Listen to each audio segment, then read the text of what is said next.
PK spirituals பார்வையாளர்களுக்கு எங்களது இனிய தமிழ் புத்தாண்டு வாழ்த்துக்கள். இந்த சித்திர மாதம் துலா ராசிக்கு அற்புதமான மாதமாக திகழும்னா அது ஆச்சரியப்படுத்துகிறது. 6ல் சனி இருக்கு, 9ல் குரு இருக்கு. யோகமான இடங்கள்ல 2 பெரிய கிரகங்கள் உட்கார்ந்து குருவோட பார்வையில துளாராசி விளங்குறதுனாலும் சரி, மறைந்த புதன் நிறைந்த பொருளை தருவான். 6ல் சனி மறைஞ்சா ராஜயோகம், 6ல் செவ்வாய் இருந்தாலும் ராஜயோகம். அப்படி 3 கிரகங்களும் இந்த 6ஆம் இடத்துல இருக்கிறது விசேஷத்தை குறிக்கும். அப்ப இந்த மாதம் நீங்க தொட்டதெல்லாம் துளங்கக்கூடிய ஒரு மாதமா அமையறதுக்கான வாய்ப்பு. உங்களுடைய லாபாதிபதி 7ல் உச்சம் பெற்றிருக்கிற காரணத்தினால ஒரு சிலருக்கு சம்பள உயர்வு கிடைக்கிறதுக்கான வாய்ப்புகளும் உண்டு. இந்த மாதம் உங்களுடைய உத்தியோகத்துல நீங்க பல சிறப்புகள் அடையறதுக்கும் வாய்ப்புகள் உண்டு, பாராட்டுகள் பெறறதுக்கும் வாய்ப்புகள் உண்டு.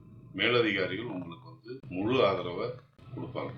சொந்த தொழில் பண்றவங்களுக்கும் இது மிகுந்த யோகமான ஒரு மாதமா இருக்கும். குறிப்பா மருத்துவ தொழில், ஐடி சம்பந்தப்பட்ட தொழில், பப்ளிகேஷன் தொழில், கெமிக்கல் தொழில், இரும்பு சம்பந்தப்பட்ட தொழில்கள், எரிபொருள் சம்பந்தப்பட்ட தொழில்கள், ஆடை ஆபரண தொழில்கள், எலக்ட்ரிக்கல் சம்பந்தப்பட்ட தொழில், அரசு சம்பந்தப்பட்ட ஒப்பந்தத்துல பணிபுரியறவங்க, இல்ல அரசு சம்பந்தப்பட்ட ஒப்பந்தத்துல தொழில் பண்றவங்க, இவங்களுக்கு எல்லாமே யோகமான ஒரு நேரம் தான். அதனால எதிர்பாராத லாபங்கள் உண்டு, பணப்புழக்கம் அதிகரிக்கக்கூடிய ஒரு காலகட்டமாக இருக்கும். குடும்பத்துல மகிழ்ச்சி கரை புரண்டு ஓடும். குடும்பத்தில் உள்ள மகிழ்ச்சிக்கு அளவே இருக்காதுன்னு சொல்லலாம். ஆனா அவ்வப்போது சில சண்டைகள் வந்துட்டு போகும். ஏன்னா உங்களுடைய குடும்பாதிபதி செவ்வாய் சனியோட சேர்ந்து இருக்கிற காரணத்தினால உங்களுடைய வார்த்தைகள்ல கவனம் வேண்டும். அதே சமயம் சில குடும்ப உறுப்பினர்கள் பேசக்கூடிய வார்த்தைகள் உங்க மனசை காயப்படுத்தலாம். அதனால சில மன வருத்தங்கள் அவ்வப்போது வந்துட்டு போகலாம். கணவன் மனைவிகளில் விட்டு கொடுத்து போறது தான் நல்லது. ஏன்னா எவ்வளவு சந்தோஷங்கள் இருந்தாலும் ஒரு குறை இருக்கணும்னு சொல்லுவோம் இல்லையா? அதனால சில வாக்குவாதங்கள் உங்களுக்கும் உங்க வாழ்க்கை துணைக்கும் ஏற்படலாம். அதனால விட்டு கொடுத்து போறது மூலியமா நிம்மதியை நீங்க காண முடியும். பிள்ளைகள் சம்பந்தப்பட்ட விஷயம் யோகமாவே இருக்கும். ஆனா அவங்களுடைய உடல் ஆரோக்கியத்துல கொஞ்சம் கவனம் எடுத்துக்கூடிய நேரம் தான். அவங்களுடைய வளர்ச்சி உங்களுக்கு மகிழ்ச்சியை கொடுக்கும். ஒரு சில பிள்ளைகள் முதுகு வலியால அவசரப்படக்கூடிய அமைப்பு உண்டு.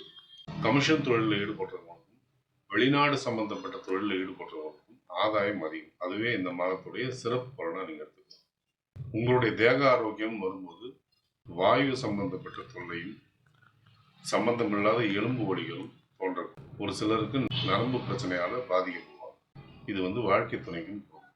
தாய் தந்தையுடைய ஆரோக்கியத்துல கொஞ்சம் கவனம் எடுத்துதான் ஆகணும். முக்கிய முடிவுகளை எடுப்பதற்கு சாதகமான நாட்களை தேர்வு செய்வது மிகவும் நல்லது. உங்களுக்கு நல்ல தசாபுத்தி நடந்து கொண்டிருந்தால் பலன்கள் இருமடங்காக மாறும். சோதனையான தசாபுத்தி நடந்து கொண்டிருந்தால் பலன்கள் நடப்பதில் தடை தாமதங்கள் ஏற்படும். பாதகமான நாட்களில் முக்கிய முடிவுகளை எடுக்காமல் இருப்பது மிகவும் நல்லது. ஒருவேளை உங்களுக்கு நல்ல தசாபுத்தி நடந்து கொண்டிருந்தால் இந்த நாட்களை பற்றின கவலைக்கு அவசியமே இல்லை. சந்திராஷ்டம தினங்களில் தேவையற்ற பயணங்களையும் தேவையற்ற பேச்சுக்களையும் தவிர்ப்பது நலம்.